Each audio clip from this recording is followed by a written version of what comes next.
Oke, Rek. Assalamualaikum warahmatullahi wabarakatuh. Nih bersama saya hari ini ada orang-orang yang berada di balik bisnis kopi yang selama ini mungkin sering muncul adalah para barista dan para penyeduh kopi. Nah, kalau hari ini para pemilik lahannya kali ya, mereka yang menguasai biji kopi ini.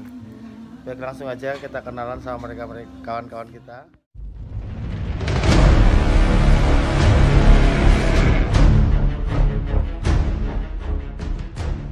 Ya, Bisa kenalan siapa namanya, Mas?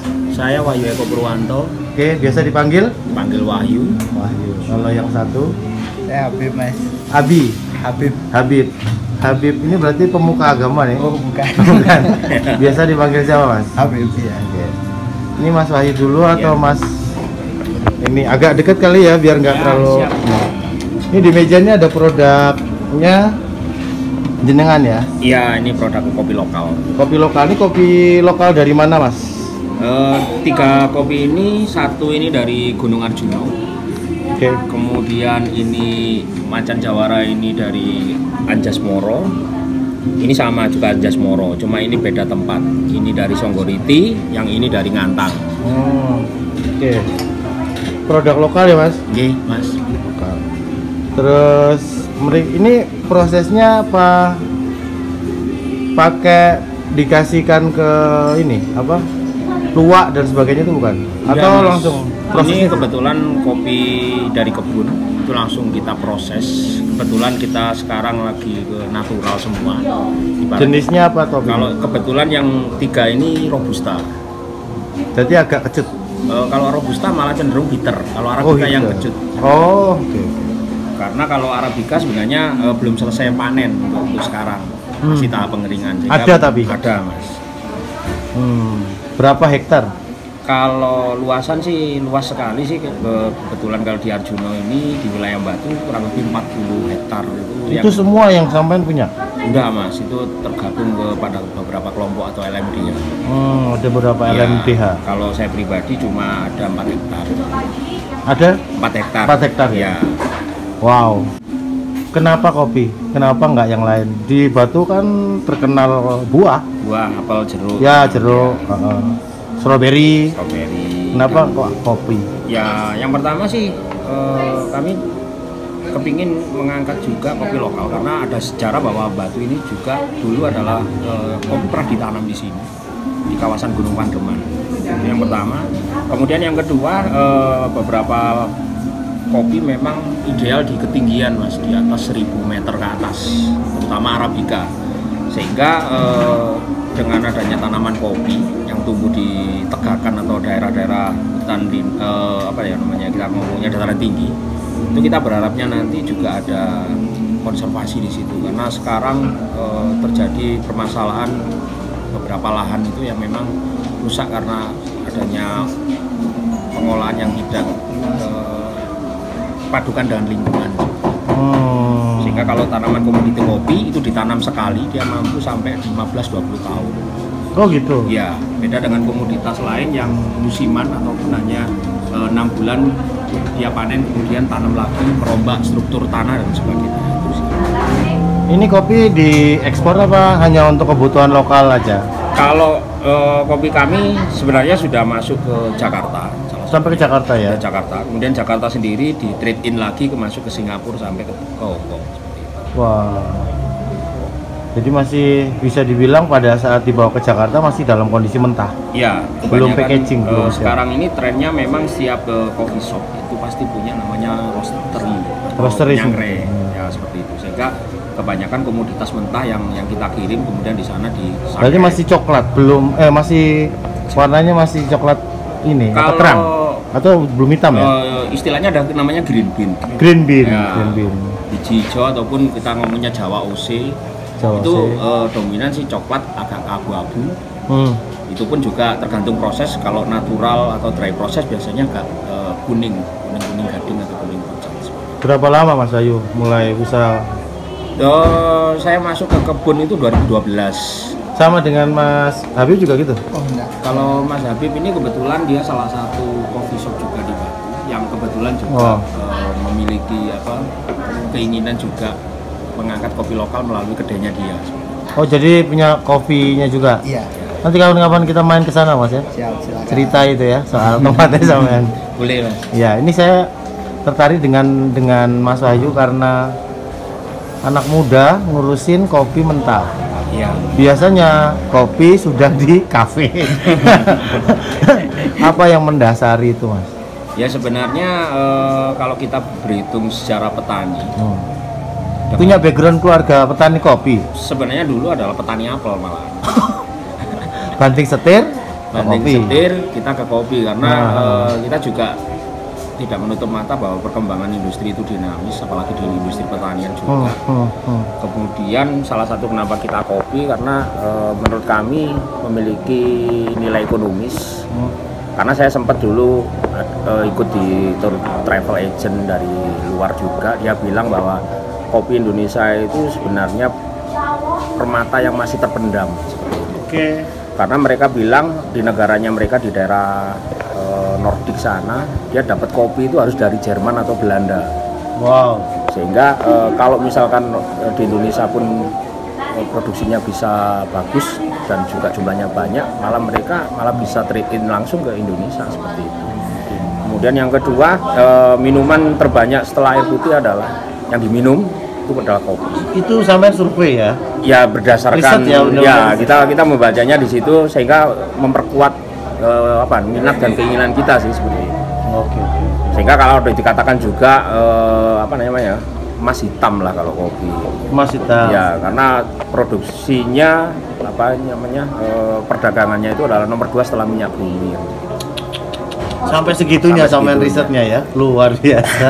Mas, ini kita break dulu. Oke, siap. Maghrib Boleh. gak kerungu soalnya dewe.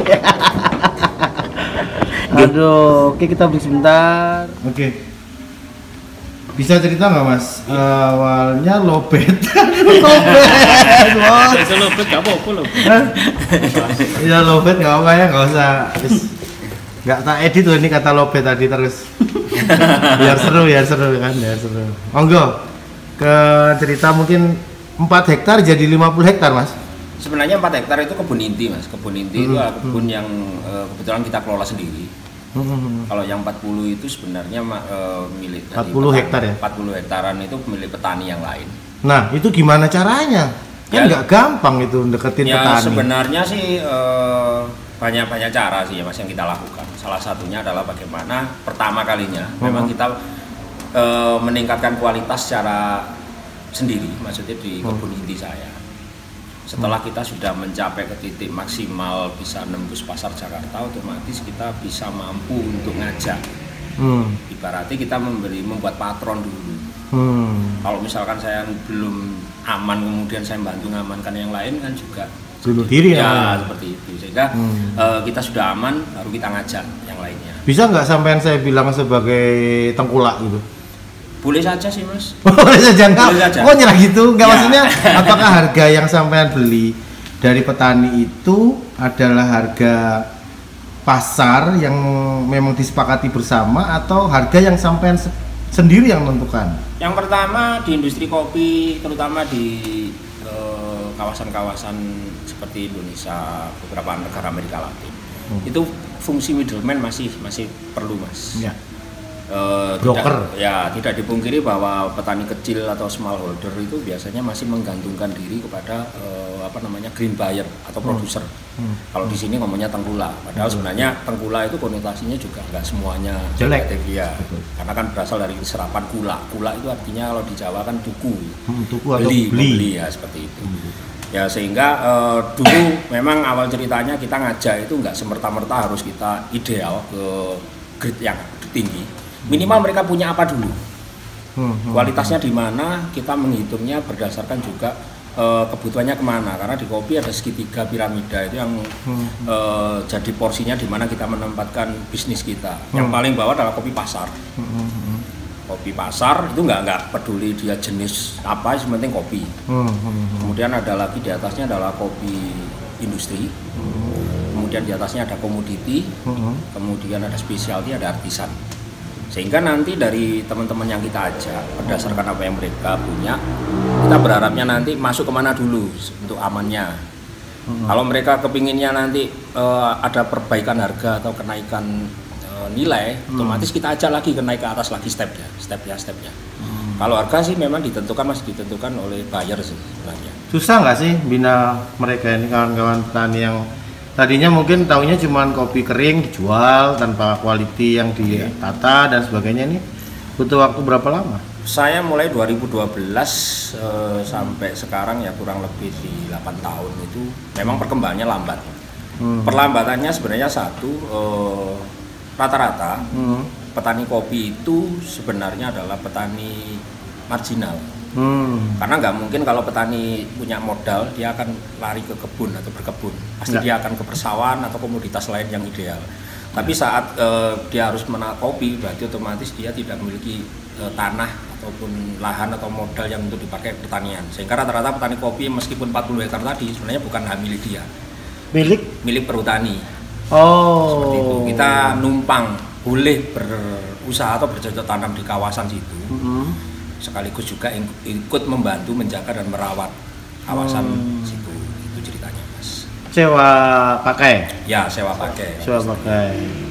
Berarti 40 hektar itu milik berapa orang? Kurang lebih kalau di kawasan Arjuna aja ada 4 kelompok tani, Mas. 4 kelompok tani. Per kelompok berapa kelompok orang? Ada yang kalau kelompok standarnya sih 20, tapi kebanyakan sih di atas 20, ada sampai 40 juga. Berarti kalau 4 kali 4, jadi sekitar 160-an. 160-an kelompok. Itu kalau kumpul sudah kayak reuni akbar itu, Mas. Ya repotnya itu kalau kita ngumpulkan malah sulit, Mas. Sulit ya? Malah sulit kalau Kenapa? Susah. Yang pertama ya masing-masing petani memiliki kesibukan masing-masing, dan semuanya sore hari kemudian pulang nyantai, kemudian ada yang masih merumput untuk ternak. Kemudian di kopi pun tidak setiap saat ada, karena dia juga menjadi buruh tani saat kondisi misalkan lepas panen dan sebagainya. Berarti petani ini juga adalah buruhnya ya? Iya, seperti itu. Oh, oke. Berarti dia bukan pemilik tanah yang kemudian mengelola mencari buruh untuk mengerjakan, tidak ya? Kebanyakan masih dikerjakan sendiri. Kalau untuk tambahan biasanya ngajak tetangga kebunnya. Buat bantu biasanya untuk panen dan sebagainya, seperti itu. Ada budaya lokalnya seperti itu sih. Budaya lokal itu dilakukan oleh laki-laki atau perempuan biasanya? Biasanya malah satu keluarga sih, Mas, kalau kondisi petik itu. Karena kita berharapnya petikan itu terbatas waktunya. Maksudnya apa? Setelah kopi itu merah atau kita nyatakan matang, itu dia hanya punya waktu kurang lebih 1 minggu untuk diproses untuk segera dipetik. Kalau enggak dia akan kering di pohon, kemudian juga rontok seperti itu. Itu jelek kualitasnya. Kualitasnya malah jelek nanti. Terlalu kering gitu. Terlalu kering, kemudian yang kedua nanti malah jamur juga saat di pohon yang kering tadi. Iya.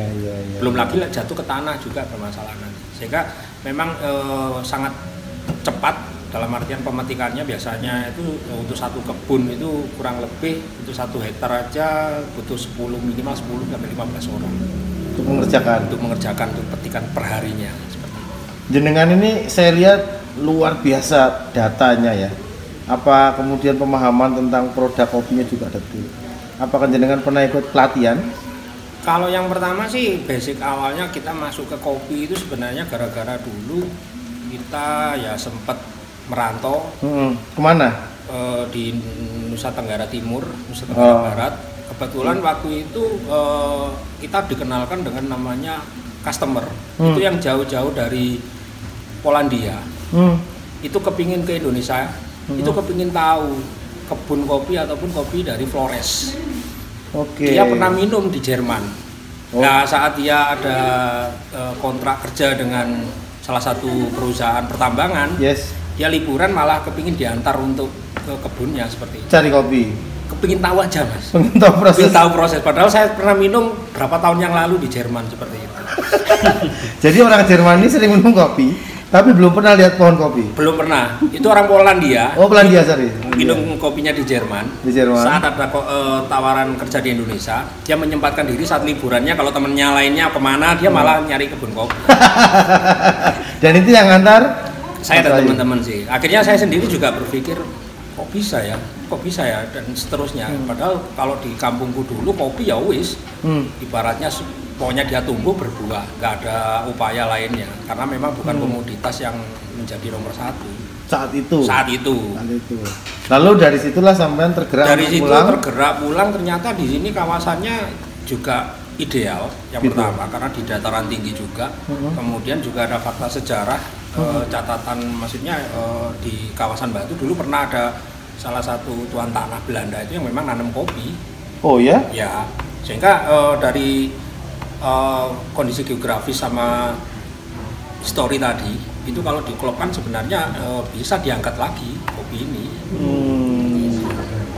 Berarti memang sejarah kopi di Batu sudah panjang juga ya? Panjang sebenarnya Mas. Luar biasa. Nah kemudian tadi sampean sudah membina para petani, lalu petaninya sendiri juga welcome. Ya. Apa nggak ada maksudnya apakah mereka tidak ada rejecting ketika sampean masuk? Iki sopo arek enom kok moro-moro ngejaki joinan. Yang pertama tetap ada resistensi tetap sih. Karena sebelum saya masuk sebenarnya ada pemain lain juga itu yang memang murni ya kalau kita ibaratkan itu coffee hunter. Kopi hunter. Ya. Karena di Malang sendiri sudah terkenal dari dulu itu namanya kopi Dampit. Sehingga sebenarnya kopi Dampit ini bukan asal dari Dampit sebenarnya. Bukan ya. Kopi dari kawasan Malang Raya yang masuk Dampit jadi kopi Dampit artinya. Dampit bukan Malang ya? Dampit Kabupaten Malang. Kabupaten Malang. Ya, cuma di situ adalah pusat perdagangan kopi. Seperti contoh di kawasan Sulawesi dulu ada namanya Kalosi, kemudian di Sumatera ada Mandailing. Itu sebenarnya kantong-kantong perdagangan kopi. Ya. Di zaman Belanda dulu. Ya, seperti itu. Nah, kalau di Batu memang mau dibangkitkan kembali karena adanya sampean ini. Ya, itu sih sebenarnya permintaan dan juga harapan dari beberapa petani yang lainnya sebenarnya. Bukan kita saja. Kalau kita saja terkadang ya nanti nggak ketemu. Ketemunya ada termasuk lama. Petaninya pun juga berharap dia susah payah menanam kopi karena di kawasan perkebunan atau di perhutani tidak mungkin diganti dengan komoditas lain yang tidak sesuai, sehingga mereka berharap kopi yang diproduksi atau yang dibudidayakan itu ada serapannya, laku maksudnya seperti itu. Sehingga dari beberapa petani yang minta adanya pendamping karena mereka juga tidak bisa melakukan semuanya.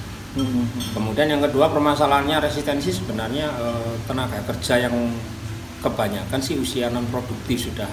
Maksudnya usia lanjut? Usia lanjut kebanyakan petani kopi karena petani muda kayaknya satu gengsi atau apa kita nggak tahu juga, parameternya juga banyak. Mereka tidak tertarik ke kebun atau jadi petani, itu permasalahannya juga sangat kompleks sekali. Kompleks? Ya.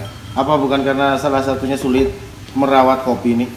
Sebenarnya beberapa tempat seperti yang sudah kita datangi di kawasan Gayo sendiri, itu sebenarnya dari Gayo Aceh kebetulan di kawasan Takengon, Benar Meriah sampai ke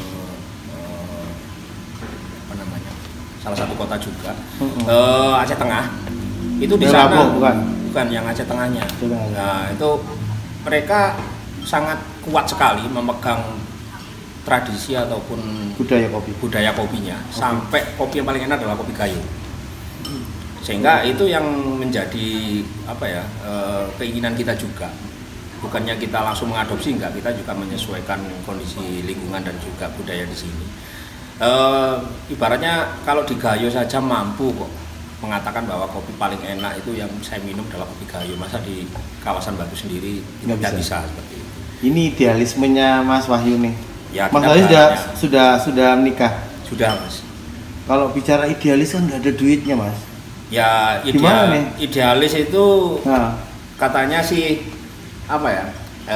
jarang loh Mas anak muda seperti panjenengan berkeluarga muda ya kan ngurusin membangun komunitas, bahkan mungkin membangun budaya baru di daerah sampean gitu. Gimana itu Mas ngatasi? Kan pasti periuk di rumah kadang-kadang gelondang gitu. Ya sebenarnya tadi kembali sebelum kita membantu orang lain, karena kita juga masih juga survive juga sebenarnya. Tapi bagaimana caranya sebelum kita bantu orang minimal kita selamat dulu. Nah, kita itu. aman. Ya, aman. Karena salah satunya ternyata kalau kita menggantungkan hanya di pertanian terutama di kopi itu memang berat.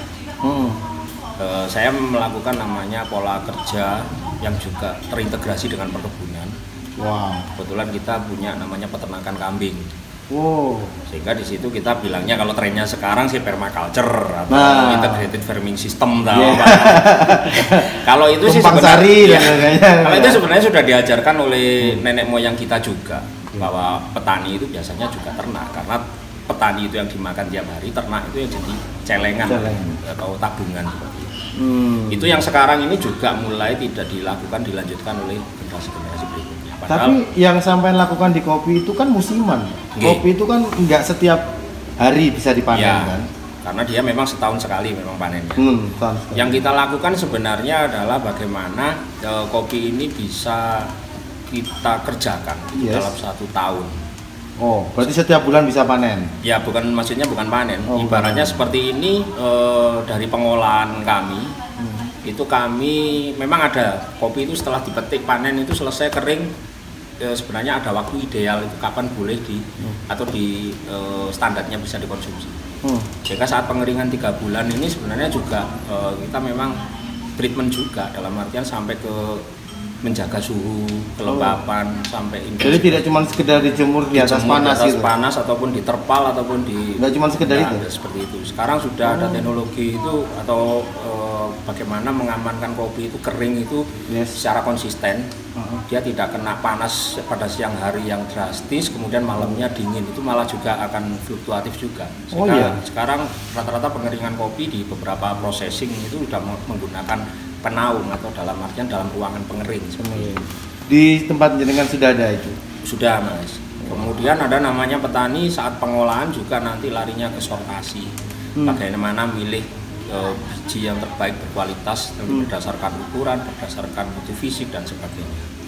Sampai nanti di tingkat bawahnya bagaimana sistem penjualan pun juga harus kita tata sih Mas, seperti itu. Karena nggak mungkin semuanya jadi kopi dari kebun itu masuk ke specialty, enggak. Karena juga masuk ke bisa ke komoditi atau industri juga yang bisa kita olah sendiri atau kita sangrai sendiri. Wah, sekarang ini kalau saya boleh tahu, sampean menyebut kopi sampean ini kopi batu atau kopi apa? Kalau yang pertama sih ada di kopi itu kan lain ada gayo, ada kopi apa? Kalau masuk ke jenjang kopi pasar, saya kembali ke pasar. Pasar itu sementing kopi. It's about coffee ya, udah antara Robusta Arabica nggak kenal. Nggak kenal, pasti akan tanya daerah. Pokoknya Ocean, kemudian apa namanya? Ya pokoknya kopi lah kita bilangnya. Kalau masuk kelas ke industri itu baru bicara soal jenis Arabica Robusta, karena dia untuk peruntukannya industri lanjutan atau ke apa ya, manufaktur.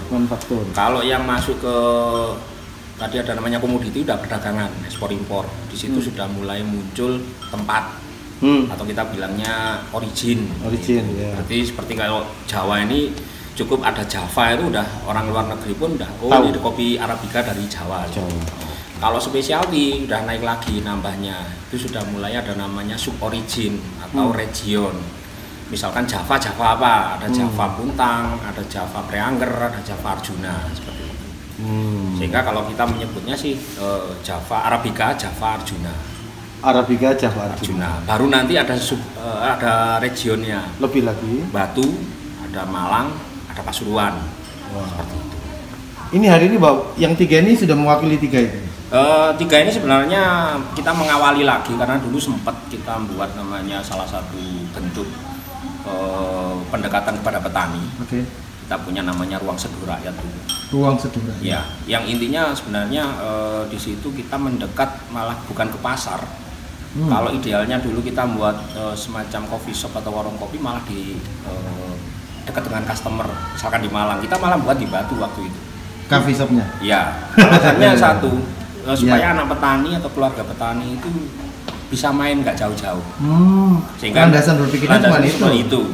Karena kebetulan di Batu ada beberapa kawasan seperti Panderman, Arjuno, kemudian Anjasmoro.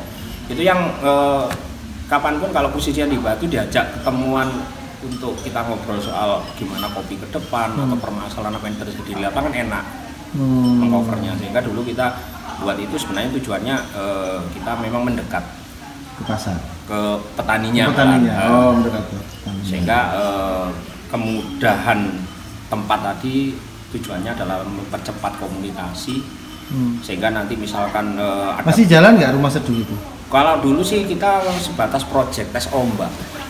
Tes ombak ya? Iya, masih tes ombak, karena khawatirnya juga apakah memang ini diterima atau enggak kita juga belum tahu, sama juga riset, sehingga cukup 6 bulan aja waktu itu. Bukanya? Bukanya 6 bulan, kemudian kita sempat kita hentikan operasionalnya, satu karena tempatnya nunut waktu itu. Oke. Iya, satu tempat nunut, yang keduanya memang banyak sekali permintaan yang nggak mungkin akan kita lakukan sebelum kita memang fokus ke farmnya. Karena dulu ada salah satu hotel itu yang minta, saya ingin mengganti kopi yang ada di kamar dengan kopi lokal seperti itu. Itu yang kita nggak mampu, sehingga kita memutuskan untuk berhenti bukan karena warungnya nggak laku atau apa, tapi karena kita langsung ke mempercepat proses ke farmingnya seperti itu. Nah kemudian gini Mas, saya ngelihat kan sekarang budaya kopi ini merambah ke tidak hanya orang tua, anak-anak muda juga suka.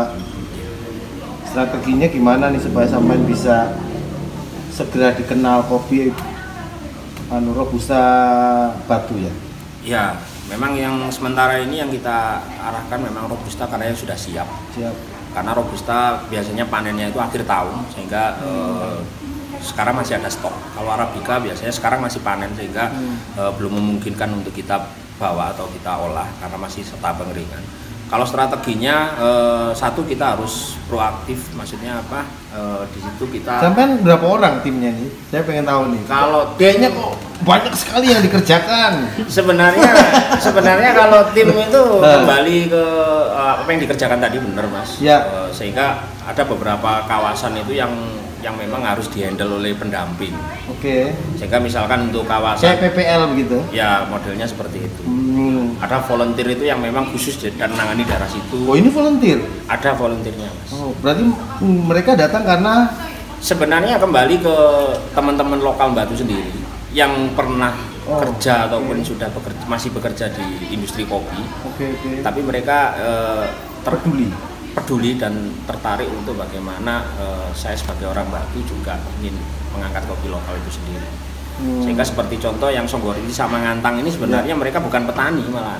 Oh gitu. Malah mereka orang-orang hilir, penyeduh kopi, tapi kebetulan dia berasal dari basicnya sana. Kita ajak tentang bagaimana kalau istilahnya kerennya itu local coffee reinforcement itu, mereka tertarik seperti itu, sehingga produk ini sebenarnya produk pendampingan. Total berapa orang tim yang ada di Kalau belakang tim Anda? kurang lebih ada 10 orang Mas. Sampean kepala sukunya ya? Sebenarnya bukan kepala suku sih kalau saya di posisi.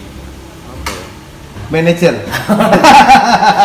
Apa? Ketua komunitas atau apa? Leader lah ya. Ya, seperti itu. Leadernya lah ya, tukang kisru. Oke. Berapa 100 orang ada? Kalau volunteer cuma 10. 10. Kalau yang tim inti di Mas Wahyu? Kalau tim inti sih 4 orang sih Mas. Diajak diskusi, ngobrol brainstorming segala macam 4 orang ya? 4 orang. Dan semuanya cowok? Ada yang cewek sih sebenarnya. Oh, ada ceweknya juga. Cuma apa ya namanya? Ya juga bukan masalah gender sih. Betul. Kalau kopi sih. Karena kepedulian dari rasa masing-masing. Nah, ini mereka terima uang istilahnya nominal apa cuma sekedar idealismenya aja? Kita berharapnya sebuah kopi itu bisa dihitung itu adanya gerakan, itu pasti juga jadi gerakan ya? Ya, jadi gerakan itu juga butuh BBM Mas.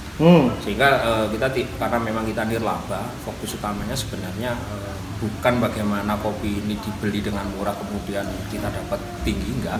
Sistemnya adalah bagaimana pertama mengamankan produksi tadi yang karena jangka waktunya cuma seminggu. Kita beli dulu kopi merahnya mereka petani.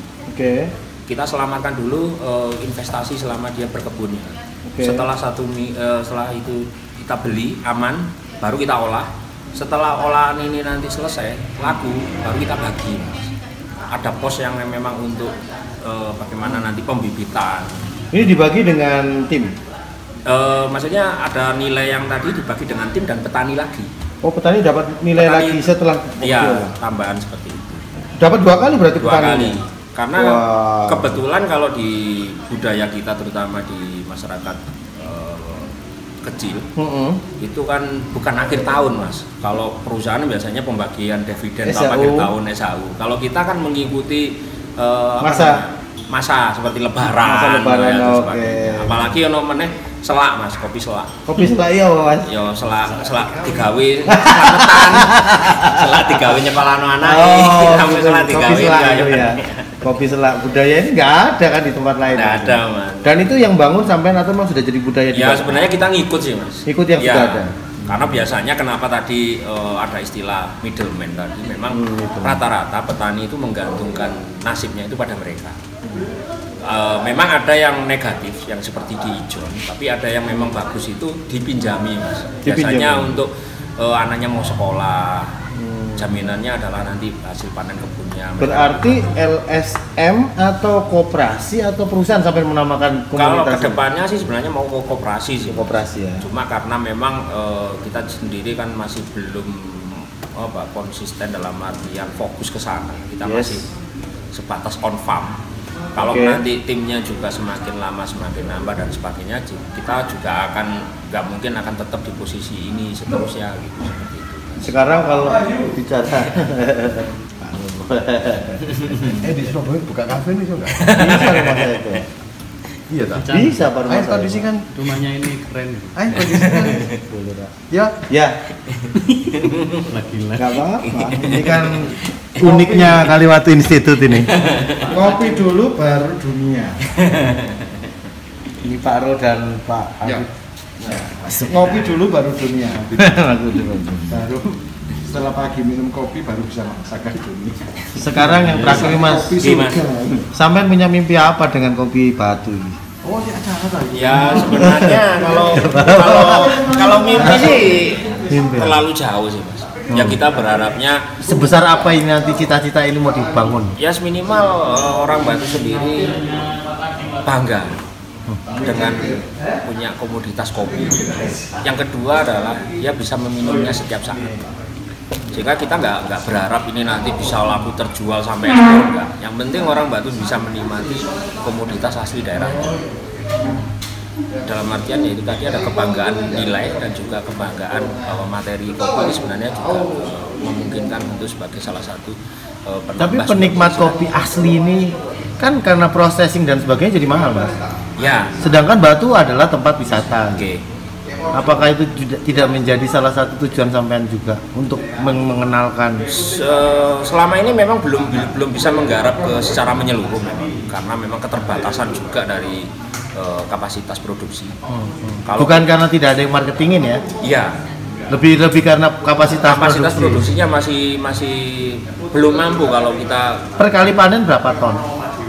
kalau hitungan ideal sih 1 hektar itu bisa dapat kurang lebih buah merahnya aja 1,5 ton. Kalau tapi nanti jadi biji mentah kurang lebih di angka 200 kiloan. 200 berarti 2 kintal. Ya 2 kintal atau 1/5-nya. Kalau dengan 40 hektar berarti sekitar 80 Ya apa ya? 80 kintal. Iya. Kalau 1 hektar diambil 200 berarti kan 200 kali 40 8 ton. 8 ton berarti. Iya. Itu masih kurang. Itu masih kurang sebenarnya Mas. Luar biasa. Sekilonya berapa itu sudah siap? Kalau yang ada namanya grade dan juga kalau kita bicara tentang kualitas. Kalau robusta sekarang grade-nya grade 1 itu atau fine robusta kita istilahnya. Fine robusta. Itu di angka 50 per 1 kilo. Yang paling murah berapa? Paling murah biasanya ada namanya asalan. Asalan. Asalan ini pokoknya asal kopi tadi. Afkir ya. Biasanya di angka masih 20-an lah seperti itu. Itu robusta.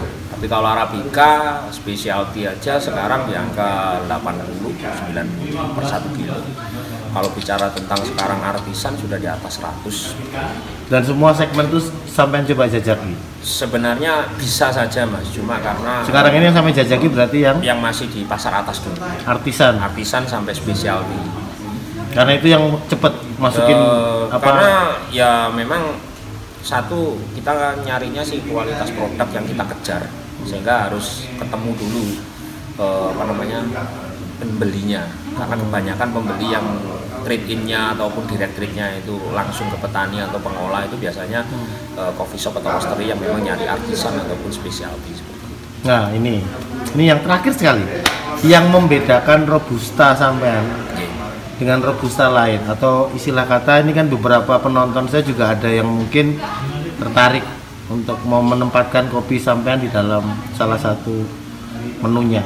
Boleh, Mas. Apa yang membuat kita harus beli produk sampean? Apa yang membedakan? Kalau Robusta dari kawasan Batu sebenarnya sih Robusta yang terpaksa, Mas. Kita bilang terpaksa. Karena satu Robusta itu sebenarnya kan Gitu. habitusnya itu kan di 0 meter sampai 700. Oke. Kalau di Batu itu minimal aja 700, berarti dia keluar dari patronnya. Kawawan, oke. Ya sehingga kita bilang Robusta di kawasan Batu ini Robusta yang bukan di tempat ideal, tapi bisa tumbuh. Kita nyebutnya sekarang adalah Robusta Highlander, Robusta dataran tinggi. Ya. Rasanya gimana Mas? Kalau rasanya sih dibandingkan Robusta yang dataran rendah seperti kawasan-kawasan pesisir atau di Oke. dataran rendah, dia lebih soft dibandingkan Oke. Robusta yang dari dataran rendah tadi. Kalau tingkat kepahitannya 1 sampai 10? Kalau tingkat kepahitan sebenarnya kembali ke sistem sangrai juga. Cuma kalau kita bicara bedanya aja, karakternya itu dia lebih soft dibandingkan kopi yang dari Robusta dataran rendah. Dataran rendah. Ya. Nggak ada varian rasa lain selain itu? Kalau varian rasa lain sebenarnya kalau Robusta itu apa ya? Dia karakternya memang strong dia. Sehingga kan kalau kita bicara Robusta itu adalah tingkat kekentalan, bukan tingkat kepahitan sebenarnya. Oh, kekentalan. 1 sampai 10 itu berarti kira-kira di angka berapa Kalau dia? 10 paling kental. Paling kental lah, kita ngomong kalau Robusta kental di dataran rendah, Batu itu masih di angka 8 sampai 7-8 lah. Punya jenengan Lebih, ya. Kalau 9, 8. 8. Tinggi juga ya? Ya, tetap tinggi cuma dia sudah soft. Tetap tinggi tapi masih soft, Iya. masih bisa dinikmati, masih bisa nyaman. Enaknya minumnya bagaimana? Dingin, panas? Kalau Robusta itu sebenarnya kopi yang sembarang kali kena. Sembarang Iya. kalian kena. Buat espresso juga bisa, tuku bisa, kopi susu bisa, aman. Maksudnya dia nggak apa ya, beda dengan karakter Arabica yang dia harus bisa diaplikasikan semuanya, tapi harus melakukan pola perubahan model sangrai, kemudian pola penyeduhan. Nanti kalau misalnya ada di antara penonton ini kepengen menghubungi sampean boleh? Insya Allah Mas. Nanti kita munculkan ya Mas ya nomornya, nanti Instagramnya juga kalau ada Ya boleh. nanti kita munculkan, jadi biar bisa berinteraksi langsung dengan Mas Wahyu. Syukur-syukur mereka bisa diajak tur ya, Iya. tur ke kebun dan sebagainya. Bisa ya Mas? Insya Allah. Ada wisata edukasi kopinya? Kebetulan kita tahun ini menyiapkan salah satu tempat. Kita ngomongnya si Edupark. Hidup Park, Ya, oke. tapi larinya memang nanti ke minat khusus. Oke. Memang belum kita buka besar karena kita masih juga tahap awalnya merintisan. Tapi kita tidak menutup kemungkinan kedepannya juga nanti bisa saja menjadi kawasan destinasi wisata. Yang larinya adalah mengenalkan bagaimana teman-teman khusus ke teman-teman kedai atau barista yang ingin tahu tentang kopi. Kan nggak lucu Mas, udah jadi kopi, nyeduh kopi malah nggak ngerti pohon kopi. Itu sasaran kita pertama. Jadi dari mulai kopi itu ditanam sampai diseduh, ya, nanti akan dimunculkan di sana. insya Allah di sana. Apa namanya Mas? Buat bocoran. Ya itu tadi. Apa rumah seduh lagi mau Rumah dihidupkan? seduh rakyat, cuma nanti ada namanya salah satu tagline itu kita bilangnya wis ngopi tak ripo. Wah, wes kami. Baik, itu demikian kawan-kawan semua. Kita diskusi singkat kita dengan Mas Wahyu. Terima kasih Mas Wahyu. Sami-sami Mas. Semoga sukses bisnisnya. Sama-sama, Mas. Kita tunggu kiprah selanjutnya. Di- Assalamualaikum warahmatullahi wabarakatuh. Waalaikumsalam warahmatullahi wabarakatuh. Oke, mantap.